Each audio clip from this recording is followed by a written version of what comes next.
It's crazy. I haven't been on YouTube Live in a while.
I'm not gonna focus on the live and focus on the book. It's better. I'm just look at the live periodically.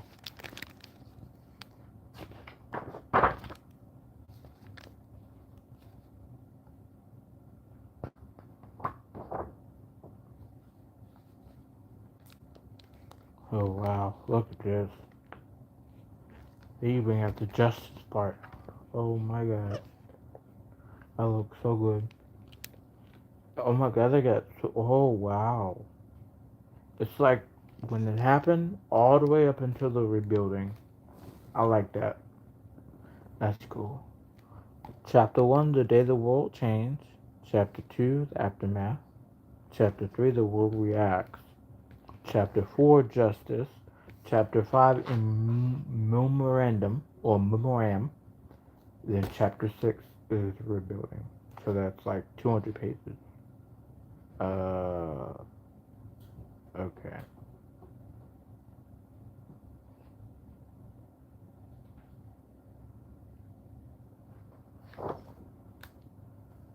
When New York came back to life. Whoa. I didn't do that.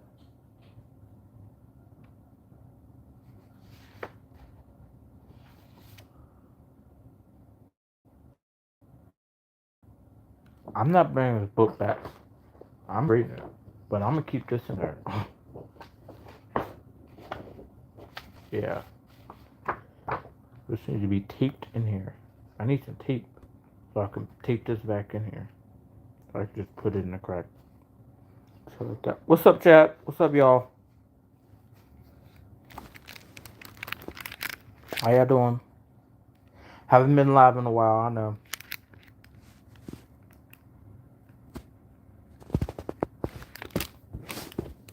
I've not been live in a while on YouTube because I've been on Twitch a lot. I've been streaming. I've been going back on Twitch. So trying to get my Twitch stuff up. Uh, Took me a while to build this up, so I need to build up my Twitch.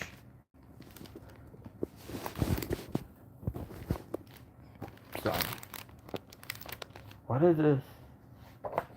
Bro, I don't want 2 pages, bro. Come on now.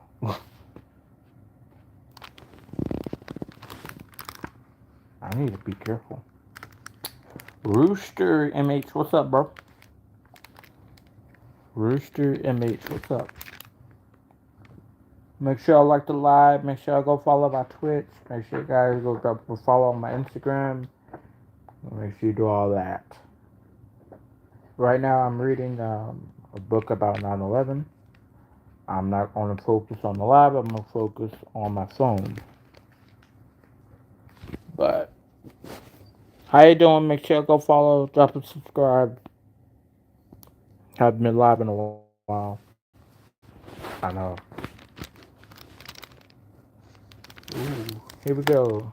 Introduction. This is where it all starts. Where were you the moment that everything changed? I was in a restaurant in the Chinese capital eating grilled shrimp tails. I had just moved to China from New York weeks after getting married to take up my new posting as an international correspondent for the Associated Press. I was ready to focus on the politics and culture of the world's most populous society as it took its place in a community of nations. The world, though, had other plans. The, the, catas, the catastrophic of September 11, 2001 is named in those early days, not yet shortened to our current 9/11. Summoned an entire generation of journalists whose career trajectories and lives were knocked onto an entirely new course by the biggest story of our era, covering the attacks and their aftermath as the unthinkable products of violence and rage reverberated, rever, reverberated across a reeling planet. Hold on, I the word that right. How you doing? Make sure y'all hit the follow. Make sure y'all drop a follow on my Twitch. Drop a subscribe on my Twitch too, and drop a follow on my Instagram. Don't forget that.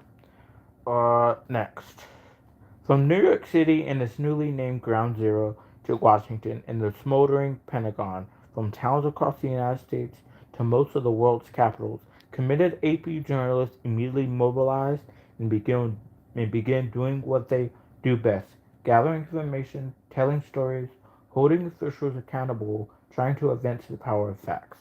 The goal, somehow even more urgent at this moment, was to give people the most fundamental service that the news can provide: the tools to help them make sense of what is happening. For some of us, the coverage meant a chance at service; for others, an unmatched professional opportunity; for many, like myself, it meant exposure to parts of the world we had never experienced firsthand and peoples we had never known. For some journalists, the emotional toll of coming face to face with such death and destruction rippled across the years. For still others, it meant unexpected endings, live truncated tragically. Tragically, some of us died on a lonely road outside Jalalabad when a convoy of journalists en route to Kabul was ambushed in September 2001.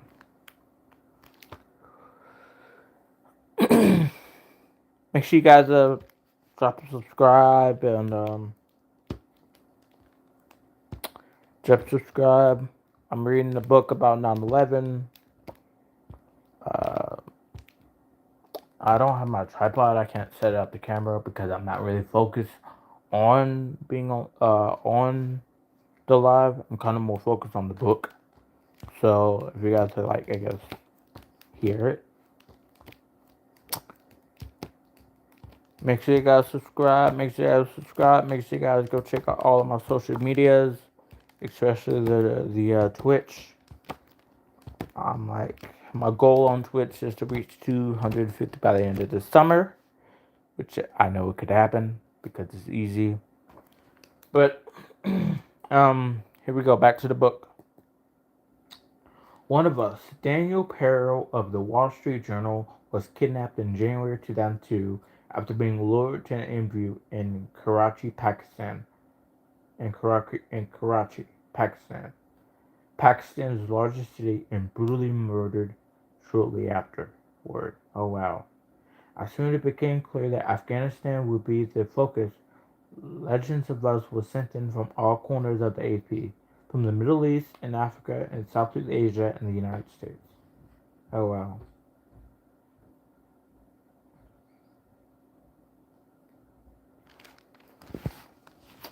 Those pages, I don't know why, that came out the book. I'm gonna put them back in the book. But I don't know if you can see that. I don't want to grab the phone. And this is the book. September 11th, the 9/11 story, aftermath, and legacy. All the reports and the recollections of the AP. Shout out to the Associated Press. I actually look at a lot of their stuff. So those are pretty cool people. Never met them, but you know, whatever. Next, that was just the introduction. We ain't even on the story yet. We're not even on the actual pages yet. Like, that's just the introduction. That's crazy. Now, here we go. Here we finna get on down to the good and dirty. Alright. Is that Biden?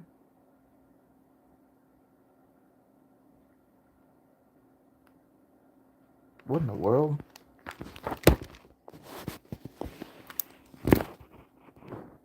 I should have did that Q&A. Hold on, chat. Look at this. I'm in this 9/11 book.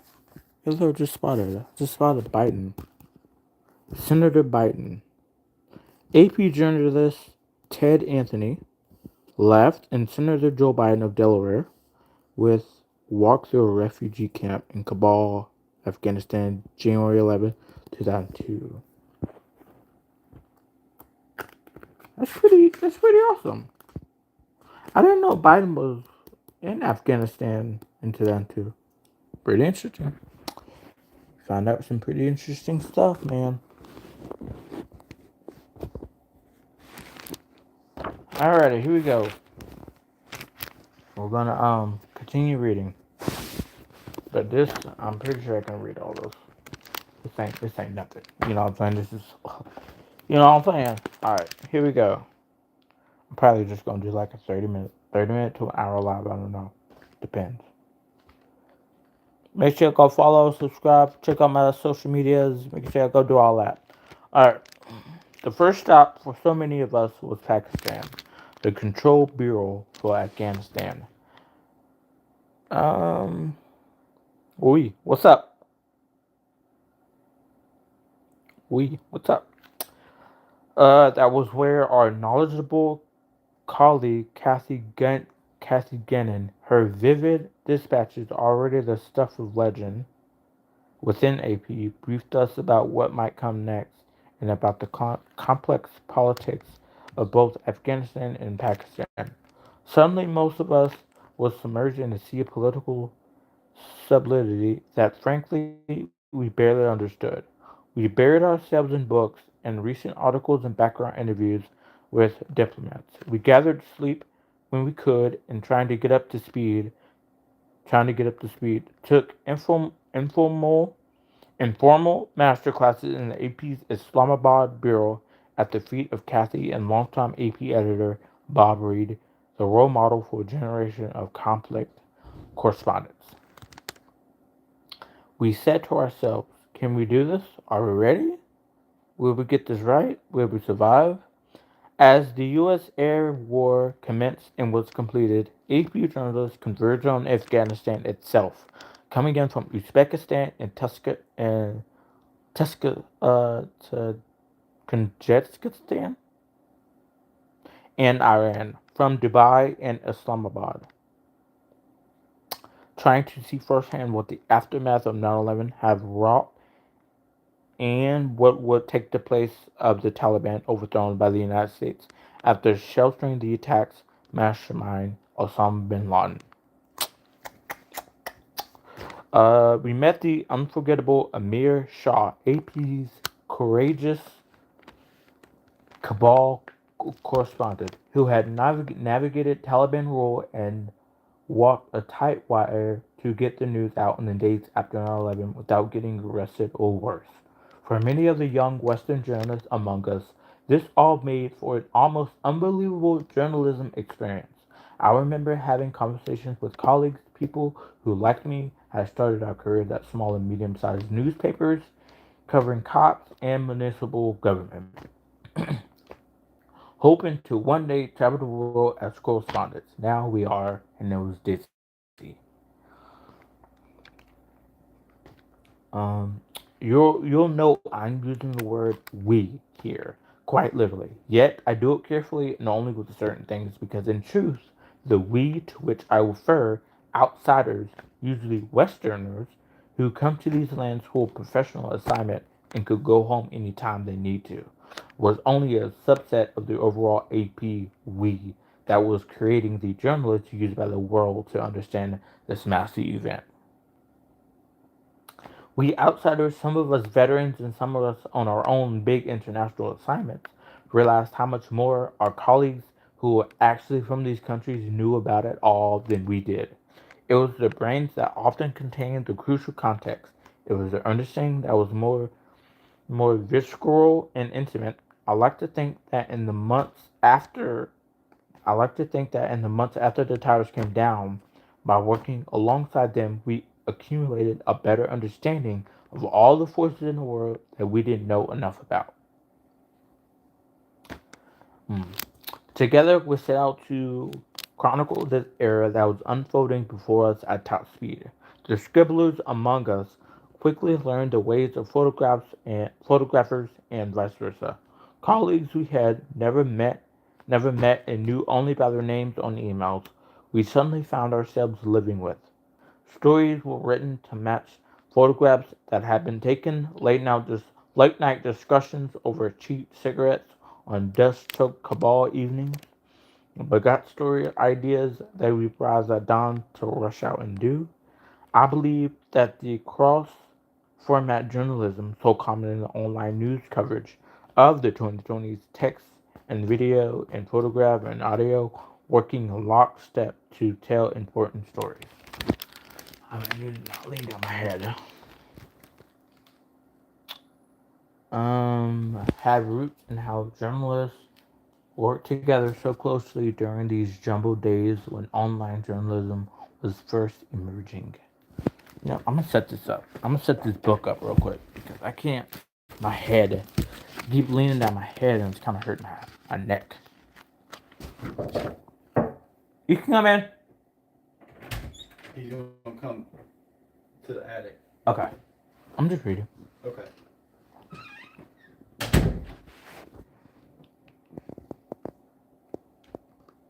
Okay, all right. Had roots in how journalists worked together so closely during those jumbled days when online journalism was first emerging. Okay. In me, I kept going back. I ended up spending big chunks of my first 18 months of living in China working in either Afghanistan or Pakistan.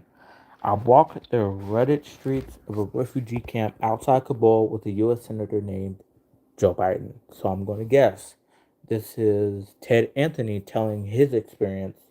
I'm going to guess this is Ted Anthony. Okay. Guarded by men with machine guns as we discuss foreign policy and talk to displaced Afghans. I visited a used book market in the Pakistani Army's headquarters town and wrote about the divide between cultures as told by the publications for sale.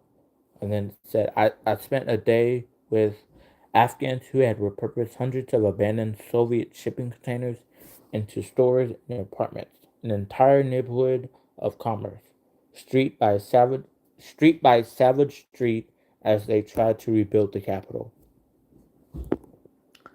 Across the war-scared Shamali plain, my mouth dry as I passed burned out hulks, uh, as I passed burned out hulks of vehicles and roadside signs that said in English and Dari, beware of mines.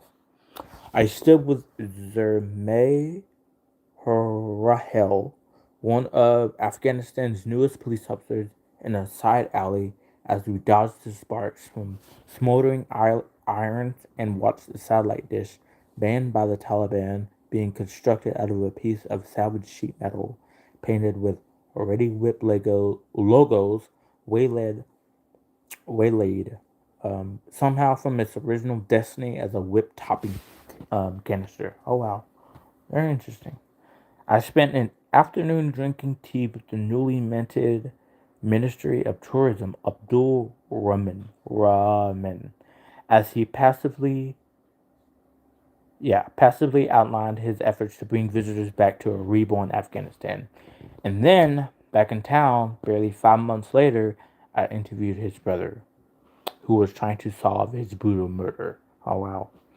I elbowed my way to the front of a blurry eyed phoenix of regional Afghan officials after midnight at a Loya Jirga, a grand council, and held my first generation digital camera aloft to grab a photo of Hamid Karzuri. Moments after he was chosen as Afghanistan's president. Oh wow!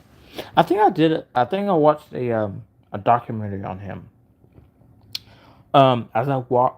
As I wrote all of this down in my notebook over the weeks and months, I thought often of my mother, who, when I decided to pursue journalism as a profession out of college, told me, "You'll be getting paid to get an education every day." I don't think she ever dreamed how right she'd be. Uh, Abdul, Abdul or something. Hi, what's up? What's up, bro? Make sure y'all go check out my social medias, all that, whatever that stuff I gotta say every now and then, just to so it don't look like I'm just reading, and it sounds like just someone reading. Make sure y'all go check out all my social medias, especially my Twitch. Go follow my Twitch. Go subscribe to my Twitch. It's only $6. Um, Follow all my Instagram. Follow all my links. All that. I'm reading a book about 9/11, so just follow along. You might just be listening like an audiobook. But here we go. Almost 2 years after 9/11, as the Iraq invasion unfolded, U.S. U.S. General Tommy Franks would famously say that embedded journalists there could see the story as if they were looking through 600 straws at one time.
Chat, this is a good book so far.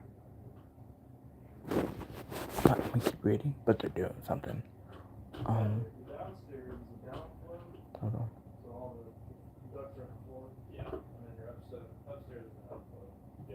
Hold on. They're coming. One second. The returning drills there on the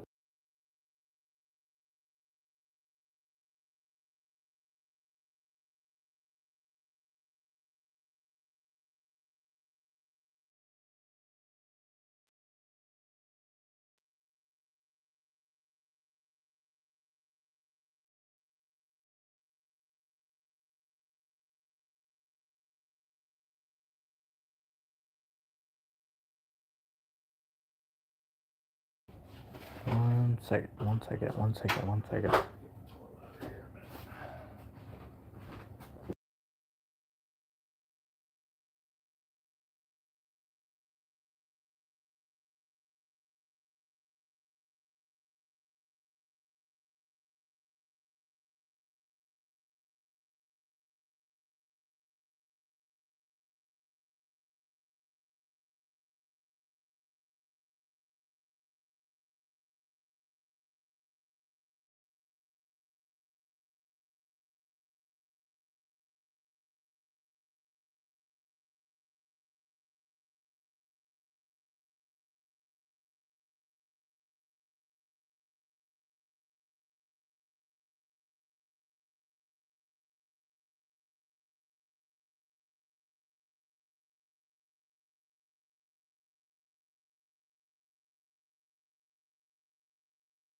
Anyways, chat, I'm back. What me? What happened? It's some people coming in my room, so I'm just muting the mic every now and then. But I'm reading a book, 9/11. Stories told through journalists from the Associated Press. I'm just reading a book. Just reading whenever I get a chance. So there's a lot of people coming in my room. Gibson, what's up? What's up, bro? But let's continue reading for now. This is a journalist by the name of Ted Anthony from the Associated Press. I don't know if he's current or former, but this is like his basically his view of 9/11 through, I guess, a book. So I'm gonna finish reading where I picked off of from. When he said that, I realized for a few journalists, that's essentially what covering 9/11 and its aftermath was. We each could see what was in our narrow field of vision. We all felt entirely immersed in it all. But even at the time, we knew that there were always countless vantage points that we or our colleagues weren't seeing or covering. And often the story that appeared under one or two bylines contained the work of many AP people around the world, each contributing a few filaments of news or context. No single vantage point, no single writer or photographer or video journalist could ever capture the story of 9/11, no matter how talented the journalist. Wow. That's why a book like this must exist. This, in one volume, is a sampler of AP journalists at their best, crowdsourcing 9/11 for the world. Together and apart, day by day, interview by interview, image by image, paragraph by paragraph, recreated a moral of the biggest story we ever known. 20 years later, the moral is still being painted. Here are some of its details. Now, for the people that just now coming in here, it's a book about 9/11. This is a journalist by the name of Ted Anthony, told through his stories, through his view as an AP journalist. So,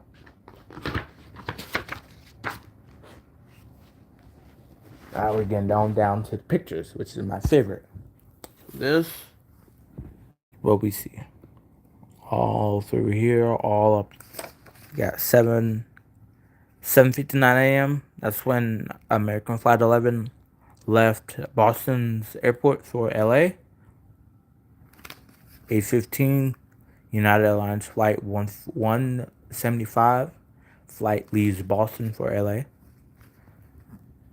At 8:19 a.m., American Airlines Flight 11 attendant reports in-flight stabbing.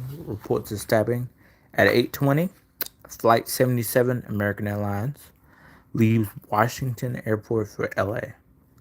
At 8:24, ringleader makes the announcement of the hijacking on Flight 11. That's at 8:24 a.m. 8:24. You know what? I'm gonna read these little things. I'm gonna read these. I'm gonna read this real quick so I can see what it is. It says timeline of a national tragedy. So the news came in the dizzying torrent. At first, it was thought to be a freak accident with American Airlines Flight 11 crashed into the north tower of the World Trade Center at 8:46 a.m. on September 11th, 2001. But when United Airlines Flight 175 hit the South Tower minutes later, the world knew a global war of terror had just begun. The attacks rocked every notion that Americans had about wars.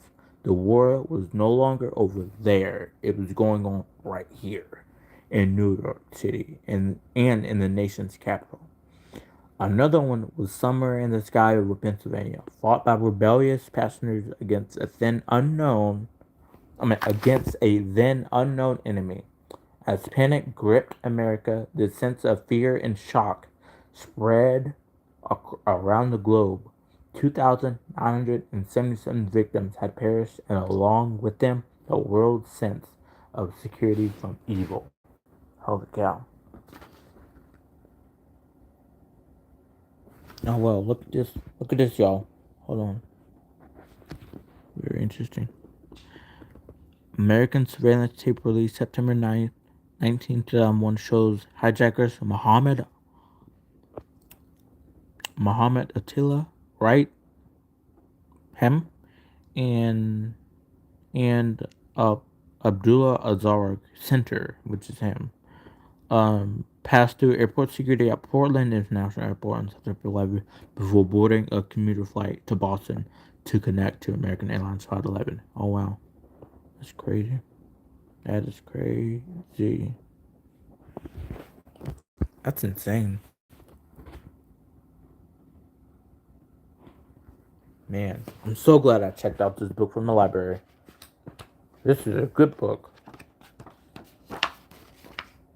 Oh, more of the timeline. I like it. More of the timeline.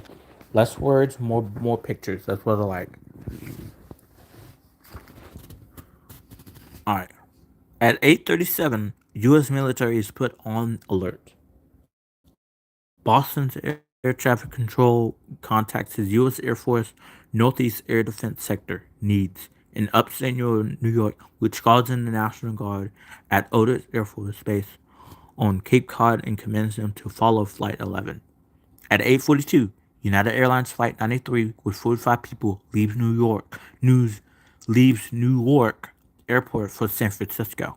After a routine delay, Boeing 757 scheduled to depart at 8:01 leaves Newark, New Jersey with 2 pilots, 5 flight attendants, and 38 passengers, including 4 would-be hijackers.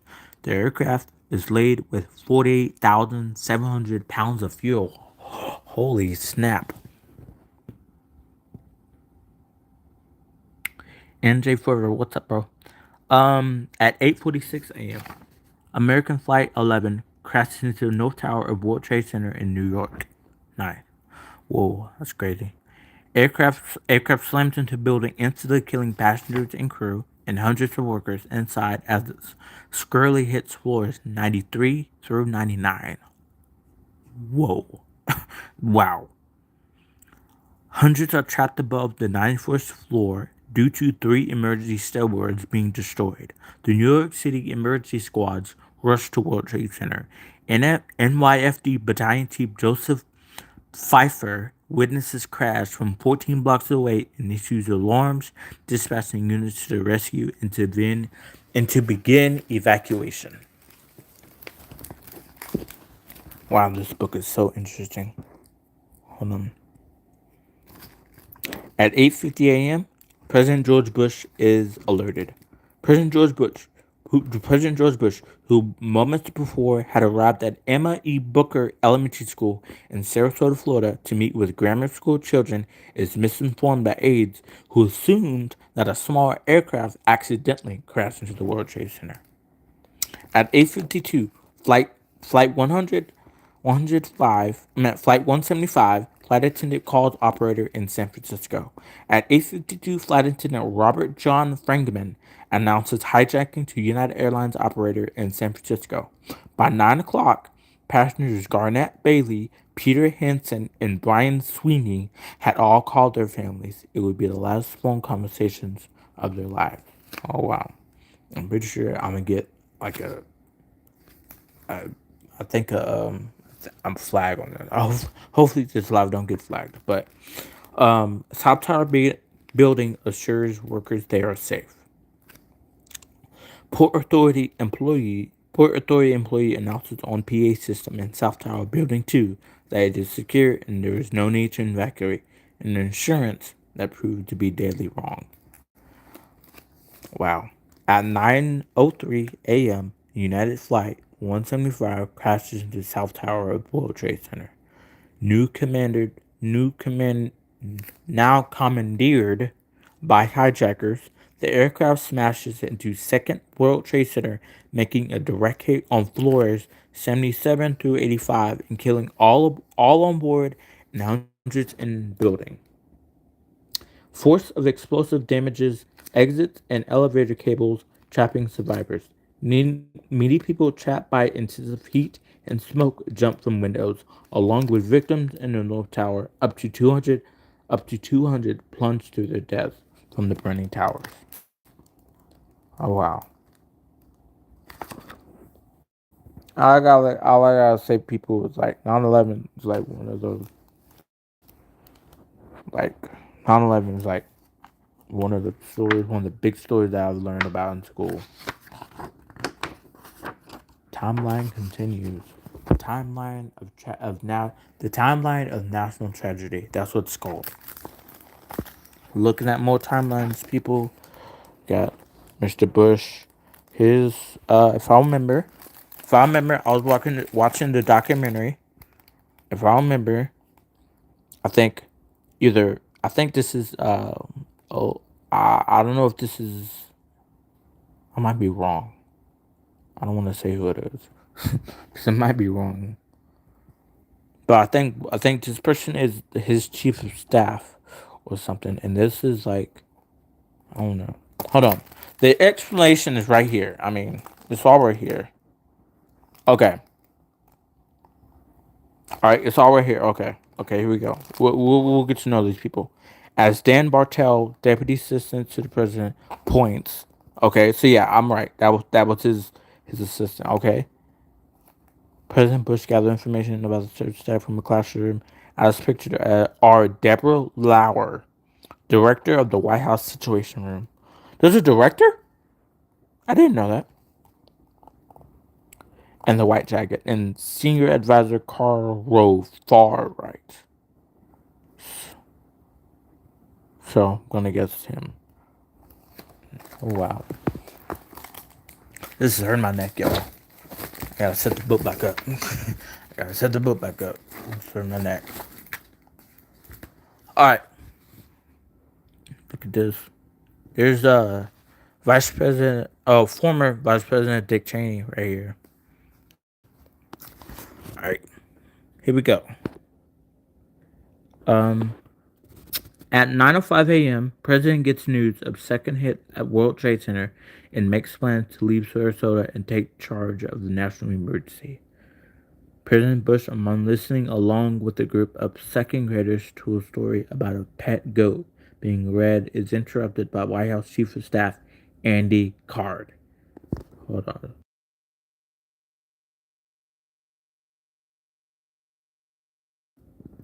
Alright, at 9:06, President Bush begins the scramble to take action. Bush, now in the holding room at the school. Hold on, my neck hurts.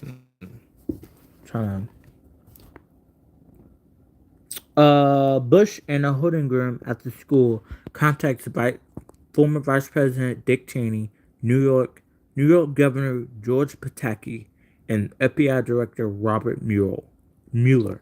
Now, I've learned about, I don't think there is a documentary, so to speak, but like some videos about Robert Mueller. Very interesting person. They begin assessing the situation and evaluating next steps. The back and forth with government officials continues for 25 minutes. Now, remember, whenever this happens, they have to get remarks ready. They have to make sure that the airport's ready. They have to make sure everything's ready for whenever he needs to move, which is very interesting because if you watch the video, there's a video about it. I think it's either Fern covered it. No, I'm wrong. I'm totally wrong. It was Neo. Neo covered this story, the 9/11 story. If you guys go watch it, I'm gonna have it like a recommended after the live. But if you guys go watch the video on YouTube, it's by Neo, and he covered the story. I'm telling you, it's a chat. Word. Okay, it's a good story. That's a good video, man. But here we go. 9:10 a.m. Flight 77 crew members and passengers call family and ground personnel to inform them of hijacking, with passengers now forced to rear of the aircraft. Flight attendant Randy Mall calls her mother, Nancy May, to report the situation, and moments later calls American Airlines. Minutes pass, and passenger Barbara Olson phones her husband, Theodore Olson, at his office at Department of Justice, relating that hijackers brandishing knives and box cutters are in control. Wow.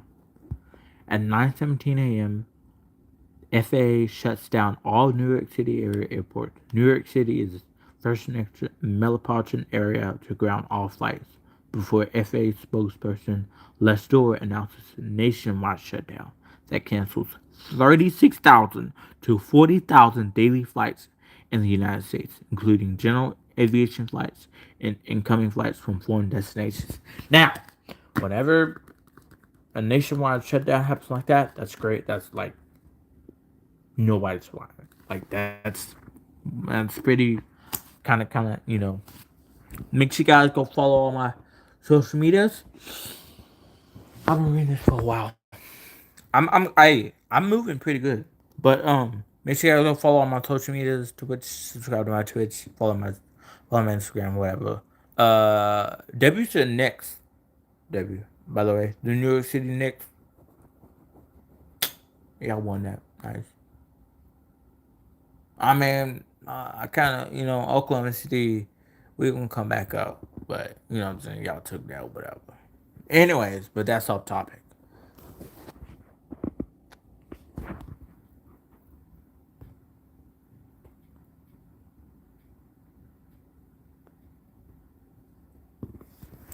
Alright. At 9:21 a.m., all bridges and tunnels to Manhattan closed. New York City Mayor Rudy Giuliani. I think I know that man. Not that I met him, but you know what I'm saying?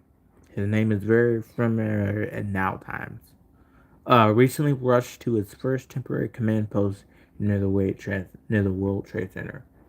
Begins plans to clear access for emergency vehicles. He ordered the city to shut down all access to Manhattan, including the subway, and orders the evacuation of Wall Street and the United Nations. Cell phone services in the area are crippled, children kept in school for safety before parents could take their charge. Interesting. Okay. 9:30. President Bush makes first public statement on terrorist attack. Now, he said, today we had a natural tragedy. Bush announced it in the Sculpture Museum. 2 airplanes have crashed into the World Trade Center in an apparent terrorist attack on our country. I've ordered that the full resources of the federal government go to help the victims and their families and to conduct a full-scale investigation to hunt down and to find those folks who committed this act. President remains at school for another 30 minutes as he continues his information gathering and plans his response. We're gonna do like an hour stream on YouTube, post it, and then like another 30 minutes on Twitch. Boom. That's how you do that. 9:36 a.m. Vice President Cheney is rushed to bunker. Excuse me, chat. Dick Cheney is ushered by Secret Service into the Peacock. which is the Presidential Emergency Operations Center, a secure underground shelter beneath the White House, where he authorizes fighter jets to shoot down hijacked airliners. Now, all this is public information, of course. All this is not secret. Now, here's the stuff that I want to like. It's like crazy. Now, if this book was brighter, like I understand, you know what I'm saying, it's about a dark day in our country. But if this book was brighter, it seems like the bill that just joined Dick Cheney was just rushed at 9:36. Now it's 9:37 a.m. American Airlines Flight 77 crashed into the Pentagon, which is there. With 5 hijackers in command. Hold on. I gotta do that right. With 5 hijackers in command of aircraft, it smashed into southwest side of U.S. military headquarters in Arlington County, Virginia, killing all on board, including 53 passengers. Among the military personnel and civilians at scene, 125 more perished. Wow. 9:42 a.m. U.S. airspace ordered closed. FAA commissions ordered the closure of all civilian aviation in the U.S. and orders that all aircraft land immediately, cancels all scheduled departures, and grounds all civilian aviation. 9:45 a.m. U.S. Capitol and White House West Wing is evacuated. All U.S. Senate and House representative activity is halted. All congressional personnel and their support persons being evacuated. The White House takes similar action. Soon after, bridges, buildings, and all public spaces in the U.S. begin closing down. That was at 9:45.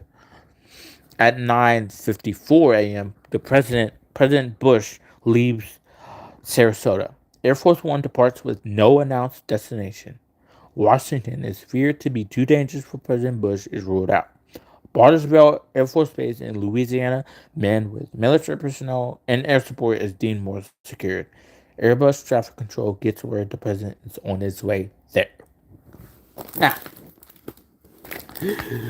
I have been reading for a while, and I'm gonna grab some water. I'm gonna grab some water right here. I got some water. Who?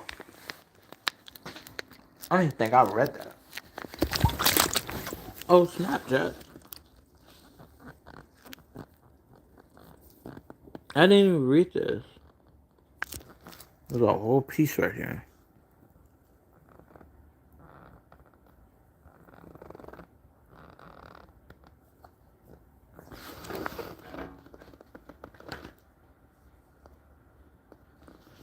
I didn't even read that. Well, I'll read it after the live. I'll read it before I end the live, which I'm going to do like an hour or something. So no one's in here, so no one can remind me. So if I just end it, I might end it.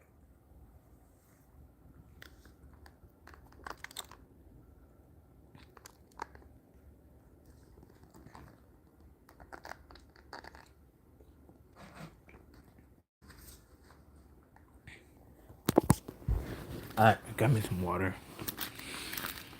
Kind of lubricate my throat a little bit. So I am talking for a while. Where we at? Oh, we are at. Oh, when he left. Cool. Alright, we're at when the president left Sarasota. Now we're at 8:58. 9:58. Passengers on Flight 93 uses cell phones to make distress calls. I said distress. Distress calls. Huddled in the rear of the aircraft, passengers try to reach loved ones on cell phones, logging 37 known calls made from airspace near Pittsburgh. As aircraft descends toward the ground, passenger Edward Felt makes one last known call from plane, dialing 911 from aircraft laboratory, where he locks himself in for safety. He succeeds in reaching non-emergency operator to report hijacking.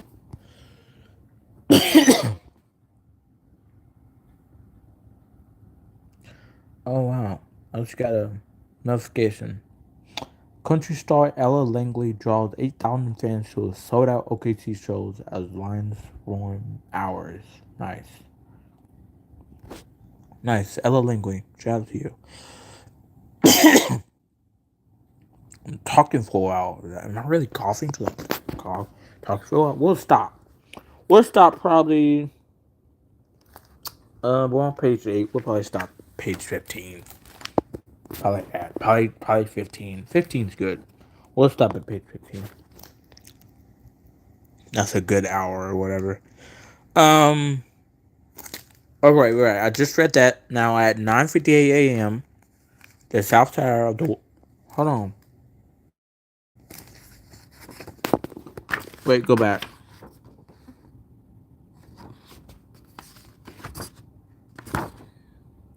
Chat, that's what confuses me a little bit. American Flight 11 crashed into the North Tower of the Trade Center, right? But the South Tower is the first tower that falls, which is interesting. But I'm not going to go into conspiracies because I'm not going to do that on my live. I'm not going to do that. But that's interesting. Here we go. At 9:59 a.m., now a flaming inferno for 56 minutes. Damn mirror. Okay, now I understand it. Because if you kind of look, there's a fire and there's jet fuel, so it's still burning and it's melting those metal or heating the metal up. So whenever that thing is the top is so heavy, gets weak, and it all goes. Yeah, understandable. Okay. Now a flaming inferno for 56 minutes. The first hit of the Twin Towers is in chaos with workers escaping from the exits and jumping from windows while first responders rush in. With smoke billowing among the towers and expanding into nearby office and resident buildings, witnesses hear deafening rumbling and cracking sounds. Within 10 seconds, the South Tower collapses, killing 800 civilians and emergency personnel. The reason I read that slowly and so low is because, wow. That's all I gotta say about that. It's just, wow. Like, hmm. Like, jeez. Like, I still want to, like, if whenever I get big and I get famous and stuff, if I ever meet a 9/11 survivor that was on the ground in New York City when that happened, I want to recount their stories, man, because I want to know so many questions. Just so many questions. Like, like, like the sound of it, the ground shaking. If they saw the building fall, the building coming down, the big gold cloud of smoke, how they was running. If they got away from the cloud of smoke, did they go duck in the building? Like, so many questions, and if anybody, you know what I'm saying, sadly, if anybody was near the building and they saw people, you know what I'm saying, jumping out of the windows, sadly, you know, people witnessed that. Because I know a lot of survivors of 9/11 are still alive. There's a lot. I know there's a lot. I know. I know. You know what I'm saying? But I was born in 2005. I was born 4 years after 9/11, so I still think that's like crazy. Anyways, I still think that's crazy. Like a whole building. Like, if there was if I had internet, I would show you all there was a video about Neo, but I'm sure y'all can find it. But I still think that's crazy.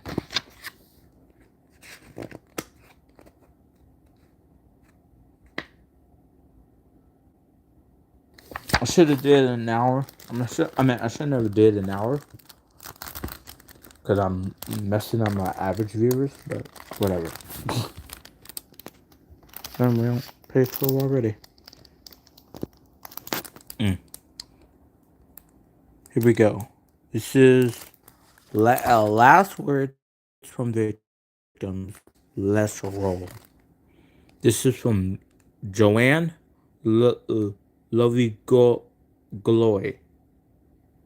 I'm just calling you Joanne. Found the Associated Press. I'm gonna guess this is a journalist. Philadelphia,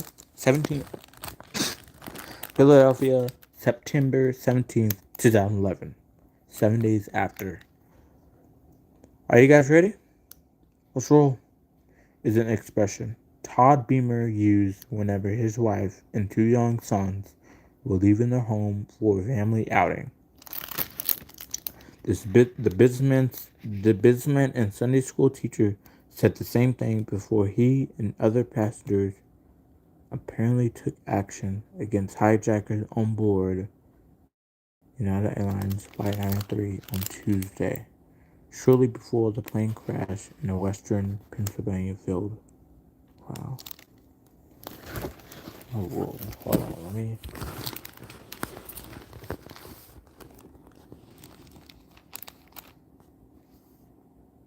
The jetliner, which government officials suspect was headed for a high-profile target in Washington, was the fourth to crash in a coordinated terrorist attack that killed thousands, and the only one that didn't take lives on the ground.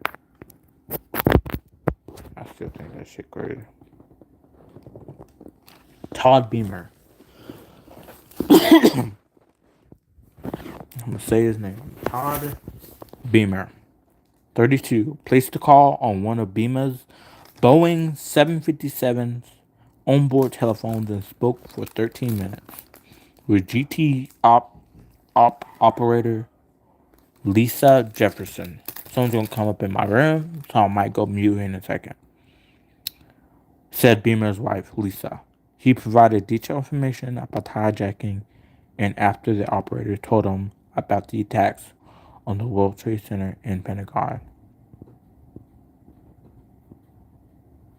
Said he and others on the plane were planning to attack against the terrorists on board.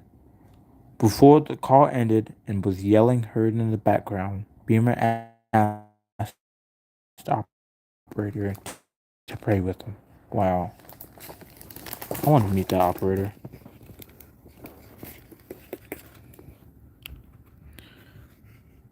Together, they were... Okay, someone's going to come over in a second. I think. Together, they recited the 23rd Psalm. Then he asked Jefferson to promise she would call his wife of 7 years. She was expecting a third child and their 2 sons, 1 and 3. Wow. I don't know if these people want to be on YouTube, even though, you know what I'm saying? But it's in the book. Wow. Look at that. That's courageous, man. Courageous, man. Like, wow. God, takes a lot of courage to, you know what I'm saying, act in a way like that. That takes a lot of courage. I liked it. After receiving clearance from investigators, Lisa Beamer said Jefferson kept her promise Friday. Bobby Hennessy, a spokeswoman for GTE parent company Verizon Communications, declined comment yesterday. Telephone number for Jefferson cannot be found. People asked me if I'm upset that I didn't speak with him. But I'm glad he called. I'm glad he called Jefferson instead. Lisa Beamer said, "I would have been helpless, and I know what his last words would have been to me anyway." Beamer said her husband placed a call at 9:45 Tuesday and told Jefferson there was 3 knife-wielding hijackers on board, one who appeared to have a bomb tied to her chest with the belt. The other 2 hijackers took the cockpit after forcing out the pilot and the co-pilot. They realized they were going to perish. Todd said he and some other passengers were going to jump on the guy with the bomb. Several other passengers made phone calls from the jet before it crashed southeast of Pittsburgh. Jeremy Glick, 31, Mark Bingham, 31, and Thomas Burnett Jr., 38. Glick and Burnett said they were going to do something. Todd Beamer dropped the phone after talking to Jefferson, leaving the line open. It was then the operator heard his words, "Let's roll," then silence. Shortly afterwards, the plane crashed, killing all 44 aboard. Wow. I'm thinking to end this live here in a second. I'm going on, this is like 10 minutes, no viewer. Not even one. So I'm losing my average. I'm dropping my average the longer I stay live. I'm do this page and the next page and then the other page and then we're good. Flight 93 crashes among passenger revolt over Somerset County, Pennsylvania. This is at 10:03 a.m. Crashes. Moments earlier, hijacker Zalad Zjara, manning the aircraft controller in the cockpit, rolled plane left and right, up and down, in an attempt to knock revolting passengers off balance. Another hijacker blocked cockpit door after passenger Todd Beamer yelled, "Let's roll," as passengers tried breaking into the cockpit.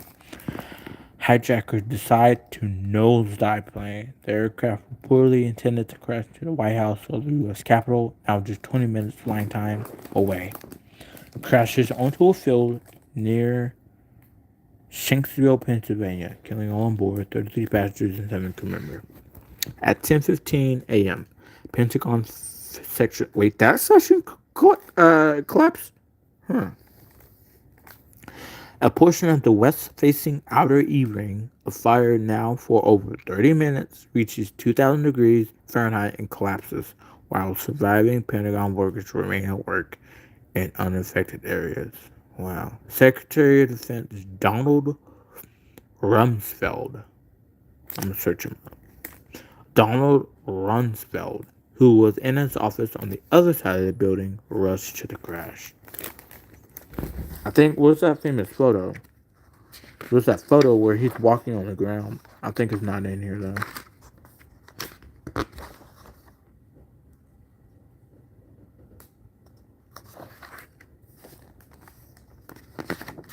There's a photo where he was walking on the ground. It's not in the book.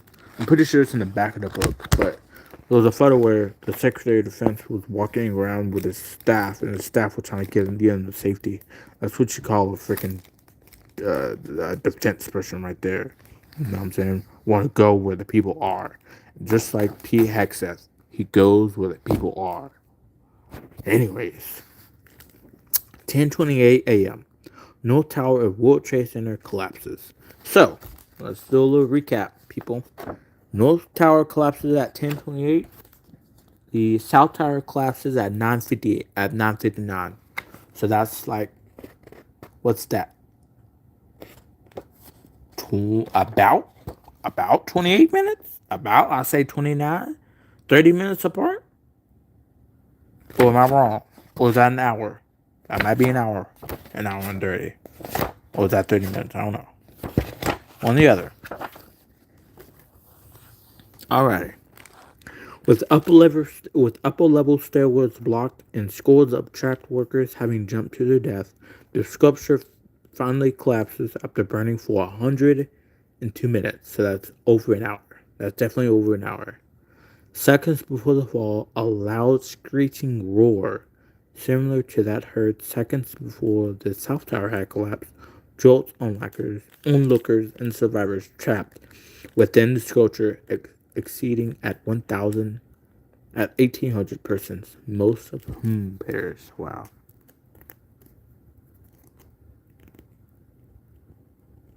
Wow. This book is so. Alright, this is Villa Rica woman describes the escape from World Trade Center. Okay. And then we got a couple more, and then these are our last 2 pages. And then we still got this page that we forgot to read. So, Atlanta, September 18th, 2001, AP. A Villa Rica woman working in New York City last week escaped from burning World Trade Center after it was struck by a hijacked plane, only to fear she would be killed by debris from the collapsed towers. Teresa Treba, 36, said it took an hour to navigate 70 flights of stairs and reach the street September 11th after the jet struck. I'm going to die. This is it. This is the end of my life, she recalled, thinking. You heard this incredible move, that sound, and you knew the building was falling. It was getting closer and closer and closer. Traber went to New York City in April for a job with a computer consulting firm hired by the Port Authority of New York City in New Jersey, which owns the 16-acre World Trade Center property. She said she sat down at her desk at about 8:40 a.m. on the 70th floor of the North Tower. Less than minutes later, she heard a boom and felt the building shake. It was swaying. It was shaking, Travis said. I've never been in an earthquake before, but I think that's what it would felt like. Hearing that a plane had just crashed into the building, Travis followed other frightened office workers who rushed to the stairs, walking down the stairs as firefighters rushed the other way to help people. People didn't know that a second plane had struck the other tower. The pace slowed as the descent continued, with more panic-stricken employees joining the evacuation in a sense of controlled chaos, Travis said. It was extremely hot, she said. People who had water were giving out water to people who needed it. Trapper eventually reached the basement, which connects to a subway terminal and an underground mall. Huh, interesting. In the underground mall. The sprinklers had stopped and the air felt cooler, she said. Trapper walked a block and a half from the towers and then heard a rumbling noise. She dived between 2 parked cars, which were quickly engulfed by a shroud of dust and ash. At that particular moment, I thought I was going to be crushed to death, she said. I thank God for my life because I had a good life. Deputy. At 11:02 a.m., New York City Mayor ordered the evacuation of Lower Manhattan. Mayor Rudolph Giuliani, who along with his staff was temporarily sheltering from falling debris in an office building near the World Trade Center complex, is approached by reporters. Giuliani urges all present in Lower Manhattan to stay calm and evacuate. The press begins to spread the word. At 12:16 p.m., U.S. airspace is clear, with all aircraft having been ordered 2.5 hours earlier to cease operation over the continental United States. The last plane lands. Trains and buses having canceled departures all morning leave American travelers stranded around the country. That is the last page.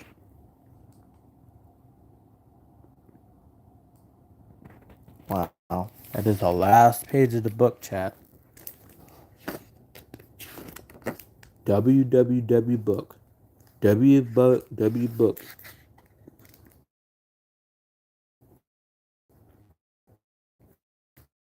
But the last page for y'all is this is where we dropped off at. I'm gonna try to go live again and do it again. But this is September 11th, the 9/11 story, the aftermath and legacy, reports and recollections by journalists of the Associated Press. Foreword by Robert De Niro. AP. W book. Now we're going to read the pieces that we did not read that fell out the book.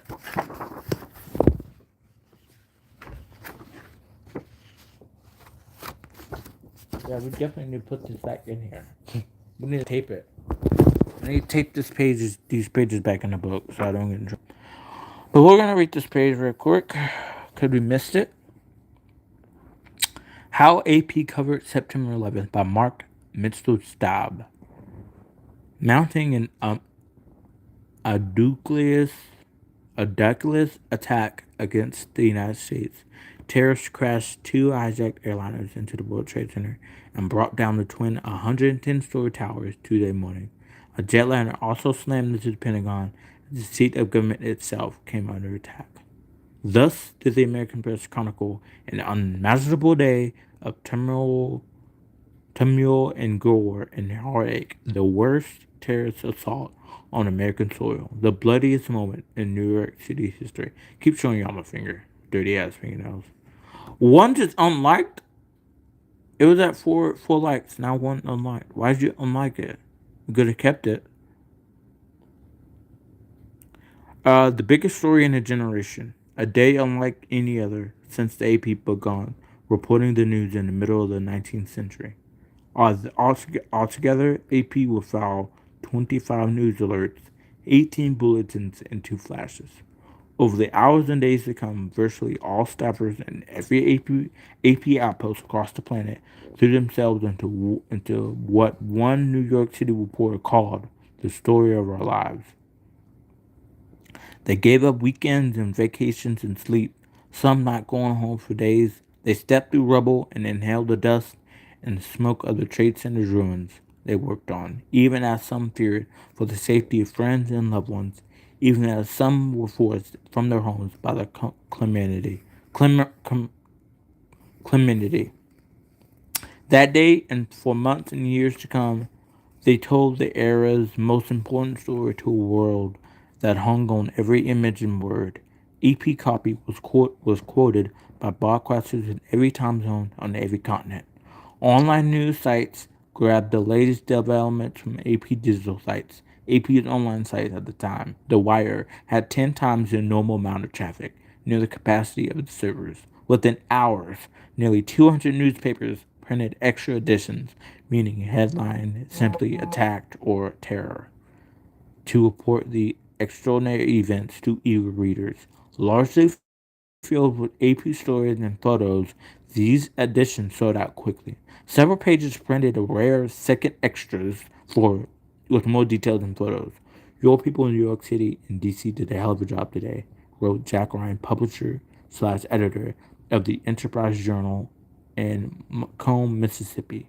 And there was this from Chris Peck, former editor of the Spokesman Review in Spokane, Washington, and then president of the Associated Press, managing editors. Your good work, no, your extraordinary work over this last week has been a service to every newspaper and every citizen of the nation. Mark Mitchell, former executive director, AP Managing Editors Association.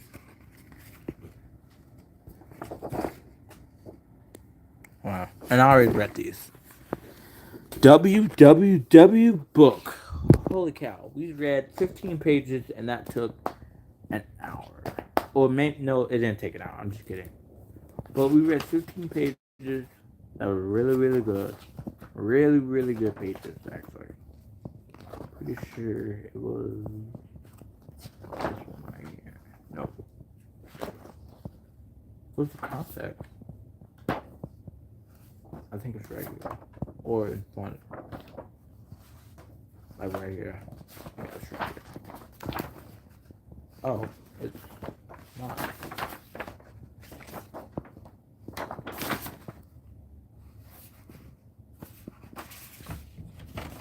Where does this go?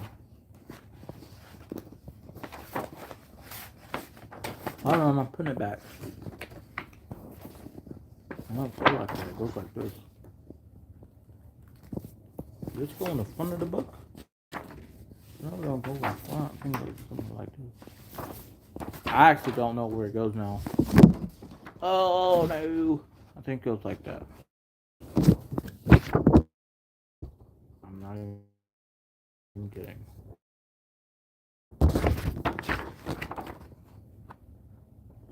Oh yeah, that don't make no sense.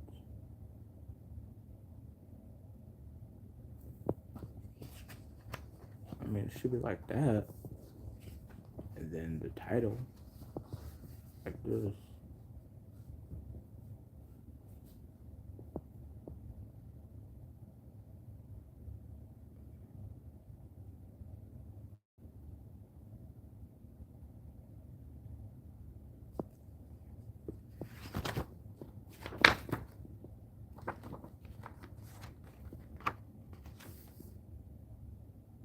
Okay, hold on. I think I got it. It's supposed to continue. Cause see. Oh, this is the beginning of the bridge. Hold on. It's supposed to be like this. I found it. I found it. Okay, it's okay. Now I see. Okay, it's supposed to be like it's supposed. Okay, okay. So this goes inside this. It probably goes like this. Okay, the contact. That all up into the title. I think it goes like that. That was a good book. WW book. W hour, WW everything. I'm gonna see y'all later. I just took like an hour stream. I haven't been live in a while. W2, all the subscribers that subscribe. Oh my god, I checked my analytics like a week ago, and it was like, I'm damn near at 2,400. Hey, keep on subscribing, keep on liking my videos, keep on enjoying, keep on coming back. Please go to my Twitch because that's where I be mainly now. But yeah, I'm gonna catch y'all later. W book, W everything, W weed. I mean W read, not weed. W read. See y'all later. I love y'all. Thanks so much.